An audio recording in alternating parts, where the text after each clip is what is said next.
우리가 주식이라는 종목을 어떻게 바라보느냐. 주식이라는 종목은 절대 상추나 배추가 아니다. 상추는 그냥 심어놓고 몇 주 지나면 그냥 잘라 먹습니다. 배추도 50일이면 다 자라거든요. 이런 생각을 갖고 주식에 들어갔다? 50일 만에 야 100% 먹었어. 이런 장을 만나면 그 사람 머릿속에 뭐가 박히냐면 그냥 한 2배가 한 몇 개월 만에 돼. 이런 잘못된 인식이 심어질 수 있고 그 사람은 앞으로 주식 투자를 계속하는 한 성공보다 실패를 훨씬 더 많이 할 겁니다.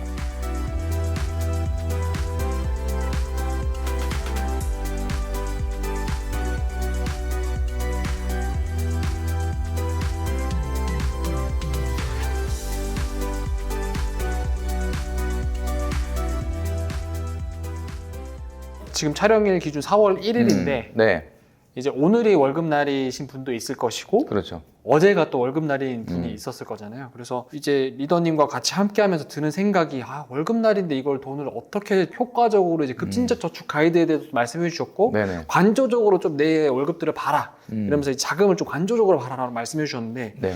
그럼 실질적으로 월급이 통장에 들어왔을 때 이것들을 어떻게 좀 남겨야 되며 그리고 잔고는 항상 영원이어야 된다고 말씀해 주셨는데 네네. 이 잔고를 또 영원으로 만들어야 되는 이유가 네네. 또 무엇일까요? 뭐 옛날에 이런 말이 있었잖아요. 자조적으로 하는 말. 월급님이 로그인 하셨습니다. 월급님이 로그아웃 하셨습니다. 월급은 통장을 스칠 뿐. 뭐 이런 얘기도 있었고. 근데 그 말이 맞는 말이거든요. 월급 통장은 월급을 받는 용도밖에는 아닌 거예요. 더 이상 그 이상도 그 이하도 아닌 거예요. 근데 월급 통장에 돈이 들어오면 이 돈은 내 거가 아니라 그랬죠. 100% 공금이지 않습니까? 내가 이번 달에 써야 될 돈과 쓰지 말아야 될 돈이 분명히 구분이 돼야 됩니다. 어떤 사람은 내가 현재 나한테 50% 60%를 주고 미래에 나한테 30, 40%를 주는 사람이 있고 어떤 사람은 나한테 한 8, 90%를 주고 미래에 나한테 10% 주는 사람이 있죠. 그건 본인 판단입니다. 그러나 누가 지켜보고 있느냐? 미래의 여러분이 지켜보고 있다. 과연 미래의 여러분은 그것에 동의할까? 언젠가 미래의 여러분이 갔을 때 과거의 여러분을 탓하진 않을까? 야, 너는 그렇게 돈도 하나도 안 모아놨냐? 이렇게 투자도 안 해놨냐? 뭐 해놓은 게 없냐? 이렇게 이야기하진 않을까라는 생각을 한 번 정도 해봤으면 좋겠다. 월급날은 기쁜 날입니다. 그런데 중요한 거는 돈을 잘 배분을 해야 되죠. 왜 0이 되어야 하느냐? 월급 통장에 돈이 남아있다는 건 무슨 뜻이죠? 갈 길을 잃은, 어디로 가야 될지 모르는 돈이 있다라는 뜻이니까 이런 돈이 뭐 그렇게 큰 것도 아닌데 그거 몇 천만 원, 몇 백만 원도 아니고 몇십만 원인데 뭐 그걸 갖고 그렇게 얘기하세요. 월급은 1년 12달 반복이 되고 10년이면 120번이고 30년이면 360번입니다. 이런 것들이 작은 아무리 몇십만 원이라고 하더라도 이런 돈들이 허투루 쓰면 안 되죠. 그래서 월급날은 중요하게 첫 번째로 통장에서 일어나야 될 일이 저축과 투자가 자동이체로 빠져나가야 됩니다. 나는 저축 안 하는데요? 나는 그냥 기회를 봐서 뭐 주식을 사든지 그러는데 그러면 CMA 통장으로 돈을 옮겨놔야죠. 그러니까 일단 저축이나 투자가 자동으로 실행이 되면서 빠져나가게 됩니다. 그게 빠져나가고 난 다음에 해야 되는 게 뭐냐? 자, 이제 저축하고 투자 나갔으니까 됐지? 이제는 이건 다 내가 이번 달에 쓸 수 있는 돈이지. 자, 그런데 이번 달에 내가 써야 될 돈이 있고 이번 달에 또 쓰면 안 되는 돈이 있는 거죠. 나한테 쓰는 건 맞지만 예를 들면 우리가 1년 12달을 지내는 동안 항상 똑같습니까? 계절도 바뀌죠. 이벤트도 있죠. 여행 가는 달도 있고 안 가는 달도 있고. 제가 늘 말씀드리잖아요. 계절 지출 통장이 있느냐.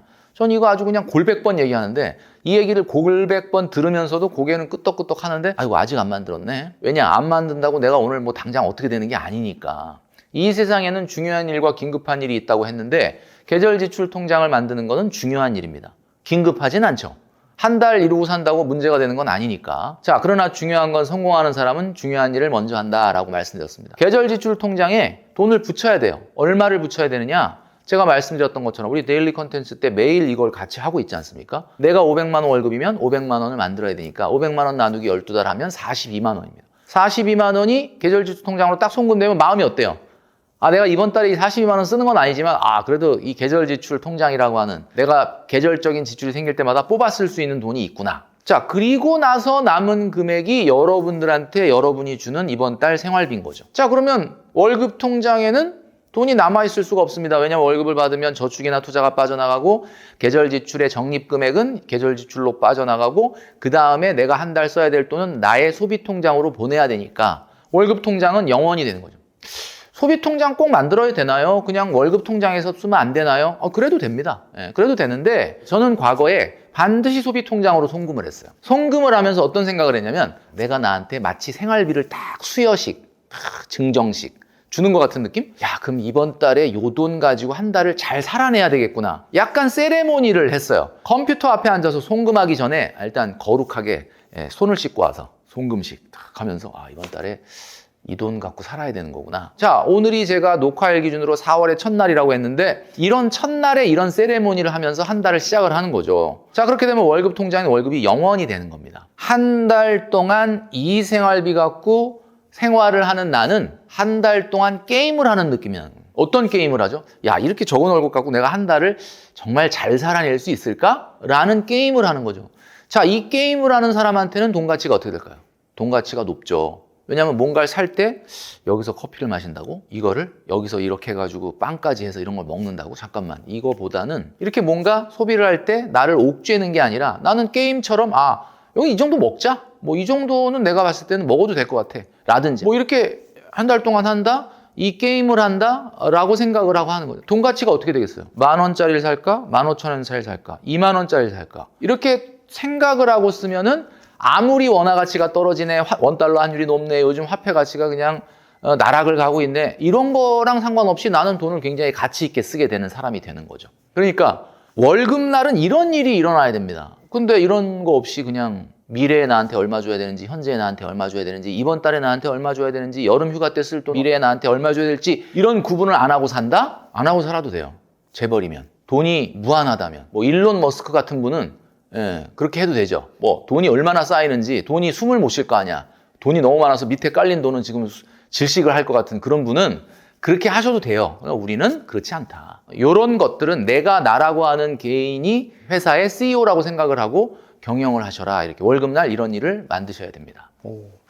그럼 좀 더 디테일하게 여쭙고 싶은데요. 계절 지출 통장을 만들어야 된다고 하셨는데 그런 철칙을 실행하기 전에 기본적으로 통장 4개를 만들어야 된다고 하셨잖아요. 이런 통장 나누기가 단순히 은행에 돈을 흩어놓는 게 아니라 돈의 용도를 나누는 거라고 말씀해 주셨습니다.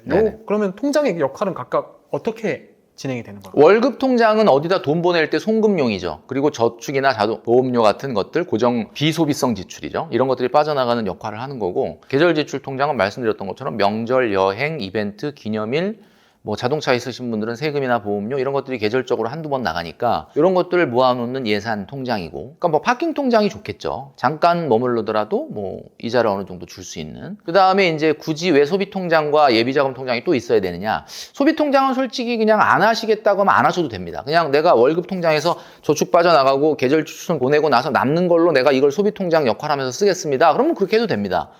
그런데 이제 예비 자금 통장은 반드시 있어야 되는 게, 어떤 직장인도 월 소득이 12분의 1로 나오지 않아요. 그러니까 한마디로 월 평균 들어오는 이번 달에 통장에 찍히는 금액과 AMI가 똑같지 않다. AMI는 내가 1년간 벌어들이는 모든 수당, 보너스, 인센티브 다 합쳐서 월급까지 해서 12분의 1로 나눈 게 AMI죠. Average Monthly Income. 근데 그게 내가 이번 달 들어오는 돈하고 같아요? 다르잖아요. 그러니까 어떤 달은 적게 들어오고 어떤 달은 많이 들어오죠. 그러니까 예를 들면 AMI가 딱 정해지면 나는 평균 한 달에 500 벌어. 근데 평상시에는 500 안 들어오고 그냥 한 400, 350 들어오다가 보너스 들어와서 한 500 정도 들어와. 그러면 머릿속에 난 500으로 살림을 해야 되는구나. 한 달 살림을. 자, 그런데 어떤 달에 600이 들어왔어. 그럼 어떤 느낌이 드세요? 와, 이번 달엔 어떻게 AMI보다도 더 들어왔네. 100만 원이. 아싸, 돈을 쓰자. 그 돈이 여러분 돈이 아니잖아요. 그러니까 그 100만 원이 뭐야? 왜 이번 달에 100만 원 더 들어왔어? 다음 달이나 다다음 달에 100만 원 덜 들어오려고 100만 원 들어온 거잖아. 더 들어온 거잖아. 그죠? 그럼 이 AMI는 저수지에다가 가둬놔야죠. 내 돈이 아니잖아요. 100만 원 가둬놓고 그러다 몇 달 지나면 그 달에 희한하게 500이 안 들어오고 400이 들어오는 달이 있다니까. 그때 쓰라고 100만 원 해놓은 거잖아요. 저수지에 담아놨던 물을 우리가 감을 때 꺼내 쓰는 것처럼 그때 꺼내 쓰는 거죠. 그래야 AMI가 1년 평균 딱 맞을 거 아닙니까? 이렇게 돈 관리를 하기 위해서 제가 4개의 통장으로 하라 또는 3개의 통장으로 하라라고 한 거지, 뭐 소꿉놀이 하는 것도 아니고 이 통장에 얼마 넣어놓고 이런 거는 아니거든요. 이렇게 시스템적으로 움직이는 것은 사람 마음을 편안하게 해요. 돈 걱정을 안 하고. 돈 걱정이라는 게 돈이 없어서 하는 걱정도 있지만 돈이 어떻게 돌아가야 되는지를 몰라서 하는 돈 걱정도 있지 않습니까? 돈 걱정이 꼭 돈이 없는 걱정만 돈 걱정이 아니잖아요. 그럼 뭐 재벌은 돈 걱정 안 합니까? 재벌도 돈 걱정하죠. 이 금액을 어디에 투자해야 되나, 어디로 운용해야 되나, 뭐 이런 걱정, 이것도 돈 걱정이잖아요. 그러니까 우리가 돈 없는 것도 걱정인데 이 걱정까지 하면 어떡하냐. 그러니까 돈 걱정은 돈을 어떻게 잘 내가 신경 안 쓰더라도 아주 정말 오토매틱으로 운영될 수 있도록 하는 건 마음 편안합니다. 내가 뭐 잘못하는 게 없잖아. 세상에 무슨 일이 생겨도 나는 이 원리 원칙대로 하고 있기 때문에 이건 내 잘못이 아니죠. 이런 어떤 시스템을 만들어라. 그게 바로 3개의 통장 또는 4개의 통장이다. 이렇게 말씀드릴 수 있습니다. 얘기를 듣다 보니까 그래도 좀 열심히 일했고 매일 야근하면서 월급을 평소보다 좀 많이 벌었다. 뭐 예상보다 한 뭐 20만 원 더 벌었다. 그럼 그 20만 원은 저에게 좀 약간 이렇게 보상 심리가 그렇죠. 작용하면서 네. 이건 온전히 나를 위해서 플레이스테이션을 사야겠다. 게임을 사야겠다. 이런 식으로 보상을 하면 안 되는 건가요? 됩니다. 되는데 여러분이 세운 원칙 하에서만 하면 되는 거죠. 원칙을 왜 만드느냐? 회사라 그랬잖아요. 우리 회사는 원칙이 있는데 금요일 날은 그냥 4시에 가라. 원래 안 되잖아요. 원래 8시간 근무잖아. 근데 그냥 회사가 원칙을 그렇게 만들었잖아, CEO. 그러면 그렇게 하는 거죠. 근데 이제 중요한 건 이거지. 그런 원칙도 없는데 야 그냥 오늘 일찍 가. 야 오늘은 야근해. 이게 문제인 거지. 원칙을 세웠는데 누가 뭐라고 합니까? 근데 그 원칙이 예를 들면 이런 거다. 아 내가 한 1,000만 원 정도 모으면 나한테 한 5% 50만 원을 보상을 하겠다. 좋은 원칙이죠. 1,000만 원 모으느라고 얼마나 1년 동안 고생했냐. 나한테 한 50만 원 보상한다. 라고 본인이 원칙을 세우고 하시면 돼요. 근데 중요한 건 뭐야? 1,000만 원 모았더니 950을 보상하고 50만 원만 재투자하자. 이런 건 안 되지. 그러니까 여러분들이 보더라도 용인할 수 있는 원칙을 세우시라는 거예요. 피디님 얘기하셨던 것처럼 20만 원 정도 그건 괜찮죠. 그건 해야 된다고 보고 그런 것들을 좀 요소에 재미 삼아 넣어라. 너무 과하면 안 되겠지만 그런 재미 요소가 내가 자본을 모아 나가는 걸 방해할 정도가 되면 안 되겠지만 큰 흐름에서 그게 아니라고 하면 해야죠. 이벤트를. 그러면 또 이제 며칠 전에 말씀해 주셨던 것 중에 내 원칙이라고 말씀해 주셨는데 그 원칙이라는 거 한 것 중에 내 자산이 배추밭인지 인삼밭인지 알아야 된다 라고 말씀해 주셨는데 배추밭, 인삼밭 이게 무슨 뜻인가요? 우리가 이제 저축이나 투자를 할 때 머릿속에 생각하는 거는 일반적인 직장인들은 그래요. 이 돈을 어디다 언제 쓸까 생각을 하고 투자나 저축을 하는 분도 있지만 대부분은 그냥 주변에서 막 한다 그러니까 그냥 따라서 하는 거야. 그 얘기는 무슨 얘기냐면 어디 가는지도 모르고 줄 서 있으니까 줄 서 있는 거야. 나중에 한참 지나서 이거 뭐 하는 줄이에요? 이렇게 물어보는 거랑 똑같은 거죠. 하는데 왜 하는지에 대한 확고한 원칙이 있어야 되는데 중요한 거는 언제 쓸 거냐. 언제까지 할 수 있느냐라는 뜻이죠. 그리고 얼마까지 할 수 있느냐 이거거든요. 우리가 주식 투자를 한다. 최근에는 주식 투자를 많이 하시니까 주식 투자를 한다라고 할 때 가장 첫 번째 질문이 이거예요. 이렇게 주식 투자를 해서 성과가 나면 그 돈을 어디다 쓸 거예요? 모르겠네. 그냥 자금을 키워가지고 대충 난 지금 1억도 없으니까 빨리 어떻게 1억 만들고 그 1억이 빨리 2억 되고 3억 되고 이런 거 아닌가? 물론 근본적으로 맞는데 그 철학이 확립이 안 돼 있으면 투자가 쉽지가 않아요. 그래서 그 정확한 지향점을 만들어야 된다. 자, 그런데 투자 시장이라고 하는 건 우리가 최근에 경험하고 있지만은 코스피는 인류 역사상 정말 보기 드문 급격한 상승을 봤잖아요. 제가 비정상적이라고 얘기했지 않습니까? 이거는 정상적이지 않다. 정말 어떻게 밸류에 비해서 너무 낮은 주가였고 이상한 부분이 있었고 이게 어떤 여러 가지 우리나라의 밸류어 프로그램 때문에 그게 이제 정상적인 코리아 디스카운트가 해소되는 국면이라 그래도 이건 너무 이상한 거거든요. 그러니까 사실 세게 조정을 받는 이유는 그만큼 많이 올랐기 때문에 그런 거죠. 근데 이런 거에 일비 안 하려면 제가 말씀드렸잖아요. 우리가 주식이라는 종목을 어떻게 바라보느냐. 주식이라는 종목은 절대 상추나 배추가 아니다. 상추는 모종을 심으면 20일 안에 수확이 가능하기 때문에 그냥 심어놓고 몇 주 지나면 그냥 잘라 먹습니다. 그리고 배추도 50일이면 다 자라거든요. 이런 생각을 갖고 주식에 들어갔다? 그러면 그분은 좋은 장을 만나서 50일 만에 100% 먹었어. 50% 먹었어. 이런 장을 만나면 그 사람 머릿속에 뭐가 박히냐면 주식이라는 게 그냥 잘 되면 그냥 한 2배가 한 몇 개월 만에 돼. 이런 잘못된 인식이 심어질 수 있고 그 사람은 앞으로 주식 투자를 계속하는 한 성공보다 실패를 훨씬 더 많이 할 겁니다. 자, 그런데 주식이라는 것이 배추밭이 아니라 인삼밭이다. 여러분 인삼밭이라는 건 무슨 뜻이에요? 인삼은 보통 우리가 농사를 져본 적은 없지만 왠지 한 5년, 6년 해야 될 것 같은 느낌이 들죠. 그러면 이 인삼밭을 경작하는 사람한테 가장 중요한 건 지금의 인삼 가격이 아닙니다. 지금 인삼 심었는데 요즘 최근에 인삼 가격이 막 떨어져. 그게 중요한 게 아니잖아. 내가 6년 후에 수확할 때 인삼 가격이 중요한 거잖아. 안 그래요? 정관장에서 내 6년 후에 내 인삼을 좀 비싼 가격에 사줄 거냐? 이게 중요한 거지. 지금 인삼 가격은 오르고 내리고 하는데 내가 과연 수확할 때 과연 이 인삼 가격이 정관장에서 비싸게 사줄 거냐? 이게 관심이 있는 거지. 그러면 지금 인삼 가격이 떨어진다는 건 이 사람한테 별다른, 물론 기분이 막 좋진 않겠지. 그러나 나랑은 상관없는 일이 되는 거고, 이렇게 장기적인 관점을 갖는 사람은 투자를 할 때 이런 시각을 갖게 됐을 때 인삼밭을 경작한다라는 마음으로 한다고 했을 때 훨씬 더 저가 매수를 할 수 있는 거예요. 제가 지금 밭을 사가지고 인삼을 심었는데 이게 농사가 5년 6년 후에 지금 큰 돈을 벌어야 되겠는데 근데 갑자기 인삼 가격이 떨어져. 인삼밭 가격이 떨어져. 그럼 이번 기회에 인삼밭을 늘릴 수 있는 기회가 되는 거 아니에요? 중요한 거는 5년 6년 후에 인삼 가격이라며. 내가 갖고 있는 자본에 비해서 훨씬 더 많은 생각했던 것보다 훨씬 많은 인삼밭을 내가 가질 수가 있잖아요. 근데 여러분이 이제 지금 제가 딱 이 말씀 드리니까 나는 지금 김경필 쌤이 얘기하는 것처럼 솔직히 2년, 3년 이상은 안 될 것 같은데 뭐 그러면 여러분들의 투자는 사실 어찌 보면은 가는 복불복의 운에 맡겨질 가능성이 많은 거죠. 주식 투자를 하면서 여러분 느끼고 계시죠? 개별 종목의 공시라 그 기업의 어떤 특정한 업황이나 이런 게 주가에 영향을 주든가요? 아니면 세상에 휩쓸리면서 전쟁이 났네, 금리가 오르네, 금리가 떨어지네 이런 것들이 주가에 더 영향을 주나요? 지금 요즘 보게 되면 주식이라는 건 물론 개별성이 강한 종목이니까 그 기업에 어떤 일이 있냐에 따라 물론 영향을 받는데 요즘 보면 그게 아니죠. 오를 때 그냥 다 같이 오르고 떨어질 때 다 같이 떨어지는 것처럼 보이죠. 근데 물론 그 안에 뭐 약간의 차이는 있겠지만 중요한 거는 우리가 시장을 읽을 때 가장 중요한 거는 지금이 주식을 열심히 해야 될 때냐 하지 말아야 될 때냐를 잘 구분할 수 있어야 됩니다. 자, 두 가지를 말씀드린 적이 있었는데 주가는 큰 흐름으로 보자면 일단은 미래 금리에 가장 큰 영향을 받아요. 미래 금리가 뭡니까? 지금 금리가 아니라 1년 후의 금리를 얘기하는 겁니다. 1년 후의 금리다 그러면 2027년도 봄에 미국의 금리와 우리나라 금리는 어떻게 될 것 같습니까? 여러분 어때요? 그걸 어떻게 아냐 내가. 그런데 일단 금리가 떨어지고 있지는 않겠죠. 금리가 여기서 떨어질 것 같나요? 그렇지 않잖아요. 뭔가 지금보다는 약간 높아져 있을 것 같지 않나요? 그래서 지금 주식이 힘든 거예요. 지금 금리가 낮은데 왜 그러냐? 지금 금리 낮은 게 중요한 게 아니라 미래 금리의 영향을 받으니까. 그러니까 예를 들면 미래의 금리가 올라갈 것 같아. 인플레이션이 생길 것 같아. 인플레이션이 생기게 되면 금리를 올릴 수도 있습니다. 그럼 시장은 이미 그걸 반영을 해가지고 국채금리들이 한국이든 미국이든 계속 올라가고 있어요. 이게 만약에 미국의 국채금리가 10년물이 4.5%를 넘는다는 건 무슨 뜻이냐? 거대한 자본이 국채로 이동하고 있다. 이제 최근에 국채금리가 올라간다는 건 국채 가격이 떨어진다는 거니까 국채금리와 국채 가격은 반대라는 거 아시죠? 그죠? 그러니까 결국 무슨 얘기냐면 주식시장에서 돈을 뺀다는 뜻이에요. 미래의 금리가 높아진다 그러면 주식시장에서 돈을 빼죠. 그러면 우리는 어떻게 생각해요? 그럼 도망가야 되나요? 아니죠. 인삼밭을 경작하는 사람이면 그때 사겠죠. 근데 상추 심어서 먹겠다는 마인드인 사람은 도망가라. 근데 난 인삼밭을 경작을 하는 건데 그러면 이 시장은 어떤 시장이야? 인삼밭을 늘릴 수 있는 좋은 기회구나. 이렇게 생각을 할 수가 있는 거죠. 그래서 그 사람의 투자의 관점이 몇 년이냐에 따라서 달라진다.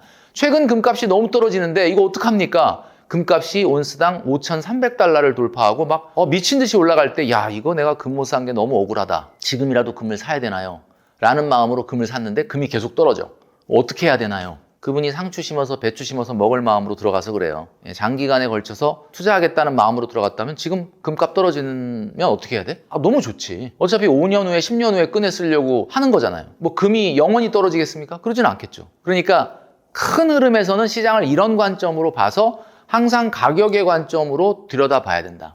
세부적인 종목에서는 뭐 그 회사에 어떤 일이 일어나고 물론 이런 것도 공부해야 되지만 흐름에서 내가 지금 주식을 사야 돼요, 팔아야 돼요를 얘기할 때는 이렇게 큰 흐름에서 봐야 된다. 그게 우선 여러분들에게 먼저 돼야만 우리가 머니 트레이닝 스쿨에서 하는 게 뭡니까? 매일같이 경제지표 적으면서 시시각각 변하는 파도를 보지만 한 달이나 일주일 동안에 결산을 하잖아요. 이번에는 얼마나 올랐고 얼마나 바람의 방향이 어느 쪽으로 살짝 바뀌는 것 같은데 다음 달은 어느 쪽으로 갈 것 같... 한 6개월 후에는 어떻게 될 것 같... 이걸 왜 하겠습니까? 결국은 큰 틀에서 지금 열심히 사야 될 때인지 아니면 그냥 보수적으로 사야 될 때인지 아니면 사지 말아야 될 때인지를 큰 흐름에서 이해하기 위해서 지금 그걸 하고 있는 거거든요. 그래서 여러분들이 이걸 잘 쫓아와 주시면은 종목 이거다 저거다까지는 여러분들이 개별적으로 공부해야 되지만 지금 주식을 열심히 해야 될 때인지 아니면 조금 쉬어야 될 때인지 아니면 약간 무덤덤하게 넘어가야 될 때인지 이런 것들을 구분할 수 있는 힘이 여러분들에게 생겨야 된다라는 이야기입니다. 이제 오늘 월급을 받은 직장인들이 당장 내 자산을 지키기 위해 지금 뭔가 기억해야 될 원칙이 하나 있다면 어떤 말씀을 해주실 수 있으실까요? 월급을 받으셨다라는 것은 너무 기쁜 날이죠. 월급날이 너무 기쁜데 받아야 될 월급의 가능성이 하나 줄어들었다 이렇게 생각하면 되죠. 400번 월급을 받는 직장인이 10년을 근무했다면 이제 280번이 남은 겁니다. 이번 달에 또 월급 받으셨죠? 279번 남았습니다. 월급이라는 것은 유한하다. 월급이라는 건 소진되는 거다. 이런 개념을 여러분 머릿속에 기억을 하신다 그러면 내가 얼만큼 이 월급을 잘 활용하는가를 되돌아볼 수 있게 될 것이다. 이 세상에 가장 무서운 중독이 뭐라고 그랬습니까? 월급 중독. 여러분 혹시 월급 중독은 아니죠? 근데 월급 중독은 굉장히 헤어나오기가 어려워요. 왜 어렵냐? 여러분 제가 말씀드렸지만 월급을 마지막 딱 정년 퇴직할 때 마지막 달에 받잖아요. 25일 날 월급이 많이 나오는데 그 다음 달에 딱 퇴직하고 나면 그 다음 25일 날은 전산실수로 한 번 더 들어올 것 같지만 안 들어온다. 전산실수를 안 해 회사가. 그러니까 냉정하게 소득 절벽이 오는 거죠. 나는 그 시점을 잘 대비하고 있느냐, 대응하고 있느냐. 월급날은 항상 그런 걸 생각하라고 있는 겁니다. 우리가 장례식장을 갑니다. 장례식장을 왜 가죠? 죽은 분을 추모하러 간다? 사실은 살아있는 사람 때문에 가는 거예요. 장례식을 가는 이유는 살아있는 사람 때문에 가는 겁니다. 장례식을 가서 한 사람의 죽음을 보면서 우리는 뭘 느끼느냐? 잘 살아야 되겠구나. 이거를 결심하는 자리가 장례식인 거지. 무슨 죽은 사람이 뭘 알아. 그러니까 중요한 거는 월급날은 월급 탔으니까 기쁘다지만 월급이 언제 끊어질 수도 있겠구나라는 걸 기억하는 날입니다. 이런 관점으로 여러분들이 돈 관리를 하신다? 절대 실패하지 않죠. 그 사람을 누가 이기겠어. 기본적인 이 월급을 받는 모든 사람들이 이런 것들을 잘 기억을 하면서 관리를 한다? 그 사람은 이길 수 없다. 그 사람은 세상이 감당할 수 없는 사람이다. 이렇게 말씀드릴 수 있습니다.